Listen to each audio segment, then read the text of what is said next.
Assalamualaikum warahmatullahi wabarakatuh.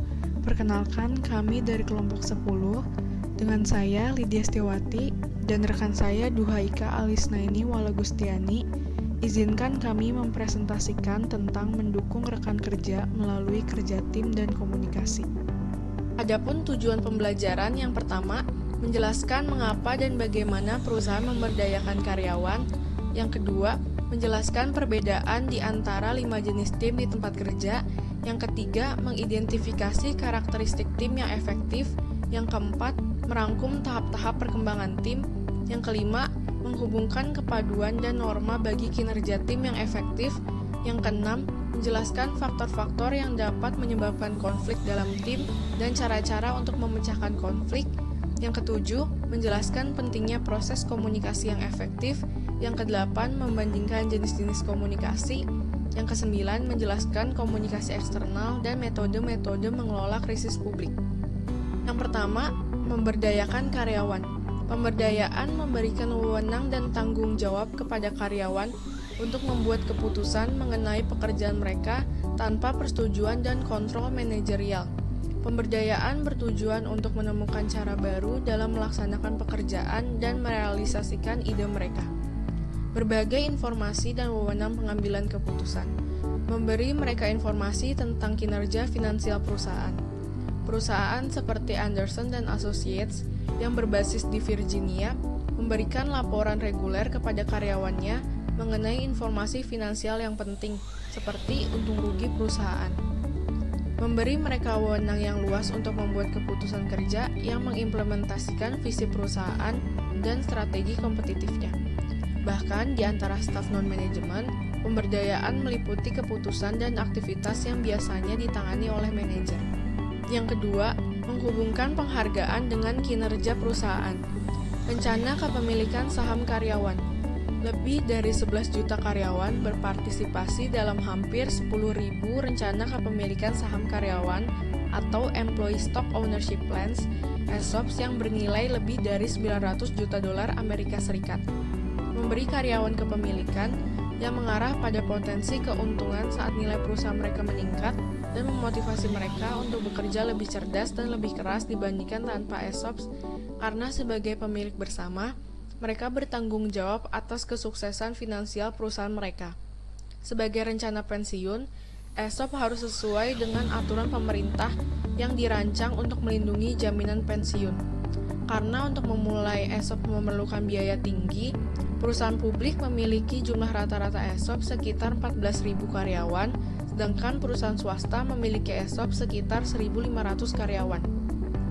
Pilihan saham. Menurut National Center for Employee Ownership, cara kerja pilihan saham sebagai berikut. Rencana pilihan saham memberikan hak bagi karyawan untuk membeli sejumlah saham perusahaan dengan harga tertentu dalam periode waktu tertentu setelah pilihan tersebut ditetapkan. Jadi, jika seorang karyawan mendapatkan pilihan 100 saham dengan harga 10 dolar Amerika Serikat dan harga saham tersebut naik menjadi 20 dolar Amerika Serikat, karyawan tersebut dapat menggunakan pilihan tersebut dan membeli 100 saham dengan harga masing-masing saham 10 dolar Amerika Serikat. Menjualnya dengan harga 20 dolar Amerika Serikat dan mendapatkan keuntungan. Namun, jika harga saham tersebut tidak pernah naik di atas harga pilihannya tersebut, karyawan tidak dapat menggunakan pilihan tersebut. Ditawarkan semakin banyak kepada karyawan di semua tingkatan yang berbeda, 1/3 dari pilihan saham yang diberikan oleh perusahaan Amerika Serikat tersebut dimiliki oleh 5 eksekutif top di masing-masing perusahaan. Berdasarkan pada Employee Stock Option Fact Sheet, rencana kepemilikan saham karyawan dan pilihan saham. ESOPs, dana kepercayaan yang disponsori perusahaan, memegang bagian saham untuk karyawan.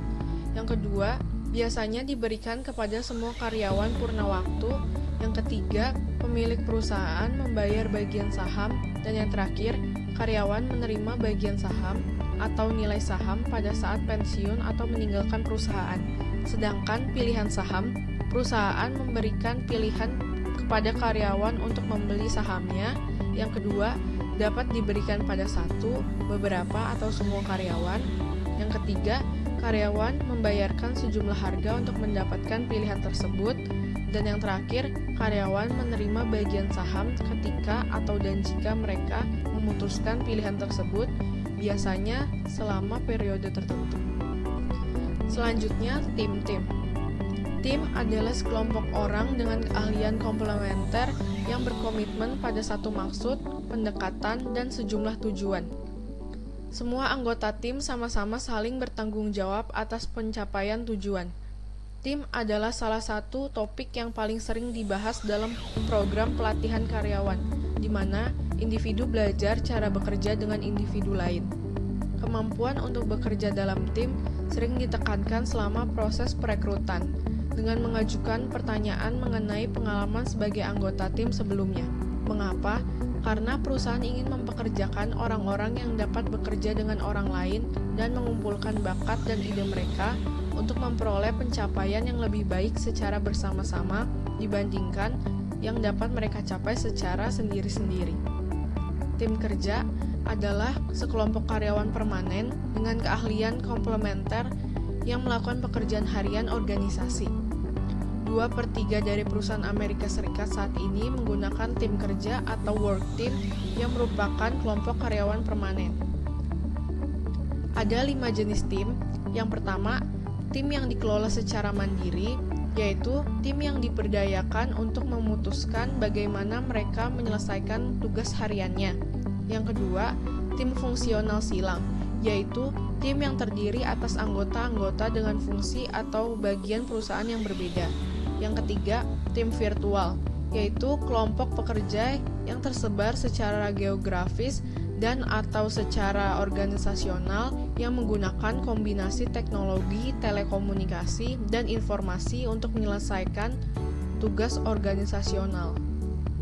Yang keempat, tim kerja, yaitu jenis yang semakin populer. Tim kerja melakukan pekerjaan harian. Ketika diberdayakan, tim ini menjadi tim yang dikelola secara mandiri. Dan yang terakhir, tim pemecahan masalah, yaitu jenis tim yang paling populer ini terdiri atas pekerja berpengalaman yang berkumpul bersama untuk memecahkan masalah tertentu dan kemudian bubar. Karakteristik tim. Ukuran tim dapat berkisar mulai dari 2 orang hingga 150 orang. Namun pada praktiknya, kebanyakan tim memiliki anggota kurang dari 12 anggota. Penelitian mengenai efektivitas tim menunjukkan bahwa sebuah tim dapat mencapai hasil maksimal jika memiliki 6 atau 7 anggota.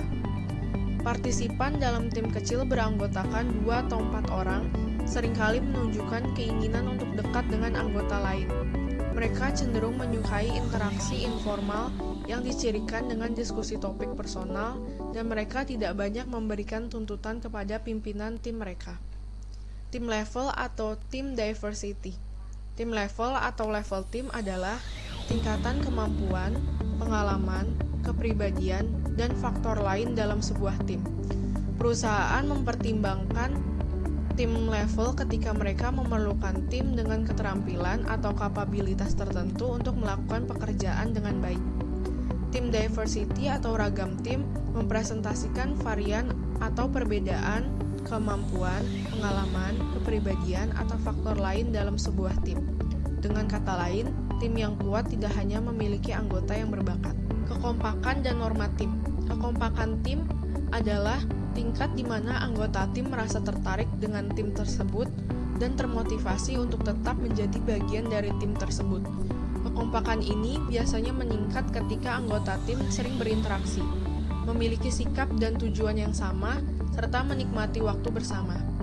Jika tingkat kekompakan rendah, semangat juga rendah, dan sebaliknya. Hasilnya, kelompok yang kompak biasanya jarang mengalami pergantian anggota. Ketika tingkat kekompakan tinggi, para anggota tim termotivasi untuk berkontribusi bagi tim karena mereka menginginkan persetujuan anggota tim yang lain. Tidak mengherankan, penelitian menunjukkan bahwa tim yang kompak dapat mencapai kinerja yang tinggi dan secara konsisten berkinerja dengan baik. Retreat adalah cara yang efektif untuk mendorong kekompakan dan meningkatkan kepuasan dan retensi. Norma tim adalah Standar perilaku bagi para anggota tim yang membentuk perilaku mereka. Norma tim adalah standar informal yang mengidentifikasi nilai utama dan mengklarifikasi ekspektasi anggota tim. Konflik adalah interaksi antagonistik di mana satu pihak mencoba untuk menghalangi niat atau tujuan pihak lain.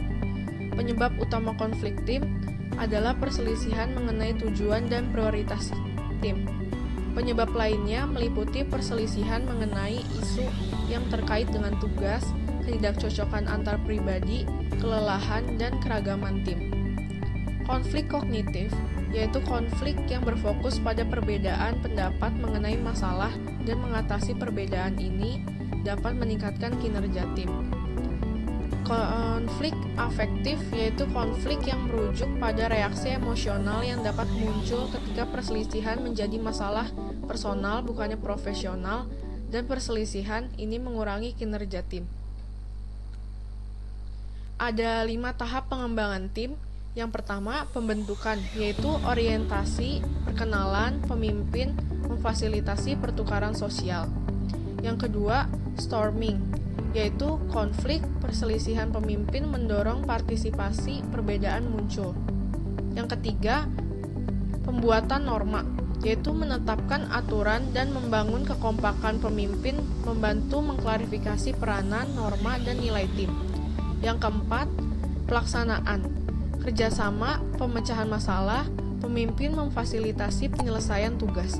Dan yang terakhir, pembubaran, yaitu penyelesaian tugas. Pemimpin mengadakan penutupan yang menandakan penyelesaian.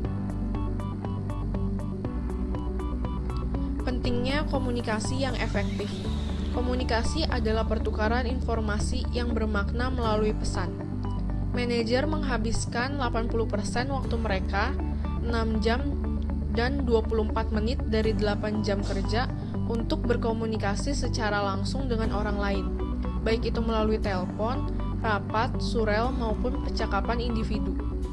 Perekrutan karyawan secara konsisten menilai komunikasi yang efektif, seperti menyimak, berbicara, dan memberikan umpan balik, sebagai keterampilan yang paling penting ketika merekrut karyawan baru. Konteks budaya. Komunikasi dalam budaya konteks rendah cenderung bergantung pada pesan tertulis dan pesan verbal yang eksplisit. Contohnya meliputi Swiss, Australia, Jerman, dan Amerika Serikat. Komunikasi dalam budaya konteks tinggi tidak hanya bergantung pada pesan itu sendiri, tetapi juga pada kondisi di sekelilingnya, termasuk isyarat nonverbal, pengalaman pada masa lalu dan masa sekarang, dan hubungan personal di antara pihak-pihak yang terlibat.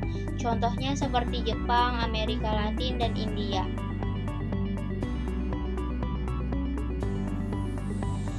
Bentuk-bentuk komunikasi.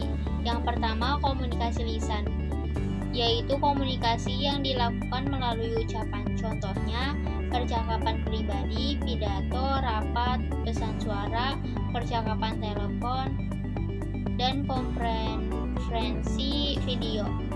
Yang kedua, komunikasi tertulis, yaitu komunikasi yang dilakukan melalui tulisan. Contohnya, surat, memo, laporan formal, berita, surel, teks, diskusi online, pesan instan.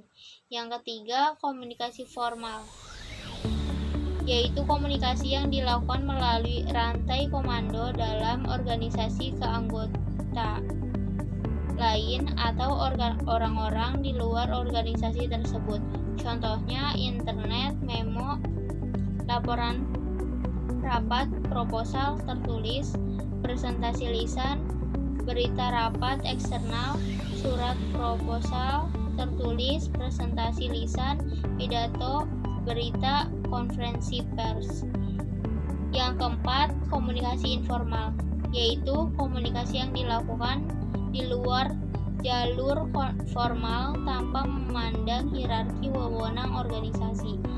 Contohnya, rumor yang tersebar secara informal di antara karyawan secara selentingan.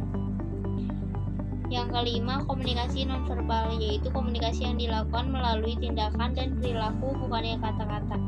Contohnya isyarat tubuh, ekspresi wajah, sikap badan, bahasa tubuh, pakaian, dan tata rias. Menyimak yaitu menerima pesan dan menginterpretasikan maknanya dengan menangkap fakta dan perasaan yang disampaikan pesan tersebut. Walaupun menyimak adalah keterampilan komunikasi yang sering dipelajari dan paling sering digunakan, keterampilan tersebut juga merupakan keterampilan yang paling jarang diajarkan secara formal. Menyimak secara sinis. Jenis menyimak defensif ini muncul ketika penerima pesan merasa bahwa si pengirim sedang mencoba mengambil keuntungan dari komunikasi. Menyimak secara ofensif. Pada jenis menyimak ini, penerima mencoba untuk mencari kesalahan atau kontradiksi si pembicara. Menyimak secara sopan. Pada jenis menyimak ini, penerima mendengarkan agar dianggap sopan, bukannya berkomunikasi. Penyimak yang sopan biasanya kurang berminat dan menghabiskan waktunya untuk melatih apa yang mereka ingin katakan ketika lawan bicaranya selesai. Menyimak secara aktif. Jenis menyimak ini memerlukan keterlibatan informasi dan empati atas situasi pembicara. Dalam kehidupan bisnis dan pribadi, menyimak secara aktif adalah dasar dari komunikasi yang efektif.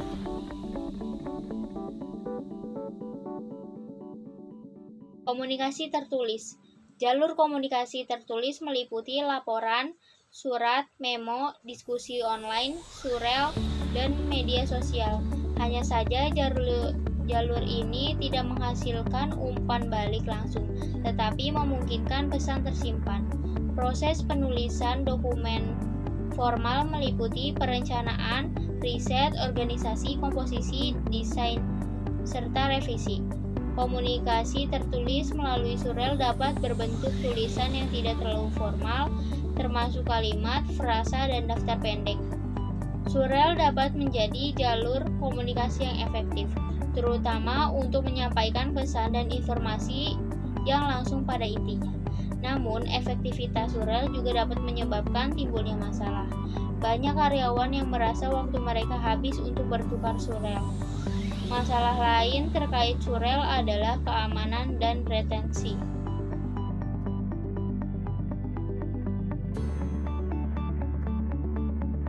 Komunikasi formal. Komunikasi formal membawa pesan yang mengalir dari struktur rantai komando yang ditetapkan oleh perusahaan. Jalur yang paling umum, komunikasi ke arah bawah, membawa pesan untuk seseorang yang memiliki posisi senior kepada bawahan.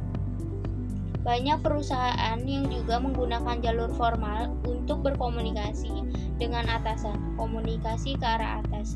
Jalur ini mendorong komunikasi dari karyawan kepada atasan dan ke tingkat manajemen teratas. Komunikasi ini juga diperlukan atasan untuk mengevaluasi efektivitas komunikasi ke bawahan. Komunikasi terbuka. Dalam lingkungan yang memiliki komunikasi terbuka, karyawan merasa bebas untuk mengumumkakan pendapat, memberi saran, dan menyampaikan keluhan. Komunikasi yang baik mempunyai 6 ciri berikut. Yang pertama, karyawan sangat dihargai. Karyawan akan merasa lebih puas dan termotivasi ketika mereka dihargai. Yang kedua, adanya tingkat kepercayaan yang tinggi. Ini membentuk landasan komunikasi terbuka karyawan. Yang ketiga, konflik diterima dengan baik dan diselesaikan secara positif. Tanpa konflik, inovasi dan kreativitas akan padam. Yang keempat, perbedaan pendapat yang kreatif diterima secara terbuka. Kunci kesuksesan suatu perusahaan adalah masukan karyawan. Yang kelima, karyawan selalu diberi informasi. Karyawan diberi informasi apa yang terjadi dalam organisasi. Yang keenam, umpan balik diberikan secara berkelanjutan. Umpan balik yang positif dan negatif harus berkelanjutan untuk membangun hubungan, bukannya melempar kesalahan.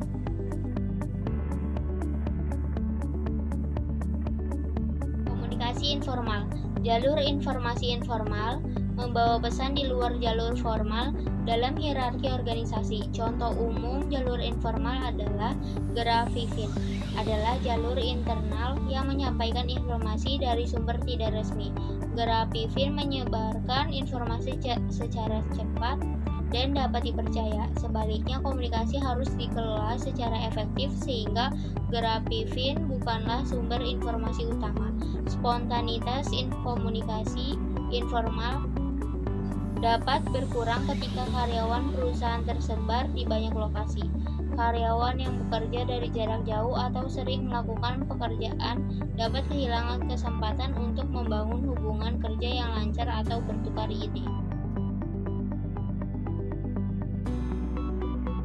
Komunikasi nonverbal. Komunikasi nonverbal menyampaikan pesan melalui tindakan dan perilaku, gestur, postur, kontak mata, nada, dan volume suara. Dan bahkan pilihan pakaian adalah sebuah tindakan nonverbal yang menjadi isyarat komunikasi. Petunjuk nonverbal dapat memberikan dampak yang lebih besar pada komunikasi dari yang disadari oleh banyak orang. Satu penelitian membagi percakapan tatap muka ke dalam 3 sumber petunjuk komunikasi.